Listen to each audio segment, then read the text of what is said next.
दीर्घ दिन धरी खालखमा एवं परित्यक्त अवस्था पड़ी रही बलंगा बजार ठारू पर्वतीपुर पर्यंत चंदनपुर ब्रांच केनाल रास्ता उक्त रास्ता दीर्घ वर्ष पूर्व जल संपद विभाग पक्षर पिचु कार्य होता।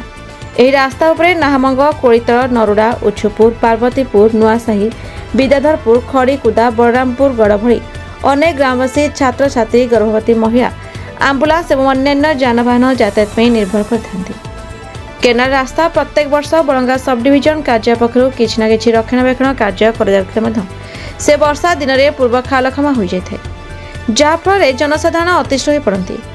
एसबू समस्या दूर करने नहीं भुवनेश्वर जल संपद विभाग अतिरिक्त मुख्यमंत्री राजेश चंद्र महांती निर्देश और निमापड़ा जल संपद डिविजन अधीक्षण जंत्री प्रतिम पोथाल और बलंगा जल संपद उपखंड सब डिविजन कार्यनिर्वाही जंत्री और कार्यर मुख्य सहकारी जंत्री सहयोग नवीकरण पर अंटा भिड़ी सूचना मिली। उक्त केनाल रास्ता कार्य करने विभाग प्रायतः 420.00 अर्थ व्यवहार कर 1 लाख ठिकादार माध्यम एक वर्ष मियाद मध्य कार्य संपन्न कर स्थिर कर विशेष सूत्र जानवाक मिली।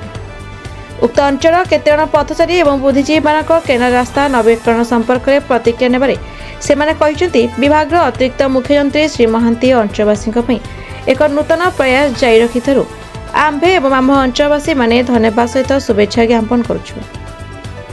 Puri Diwakar Pradhan report the Republic Odisha 24 news.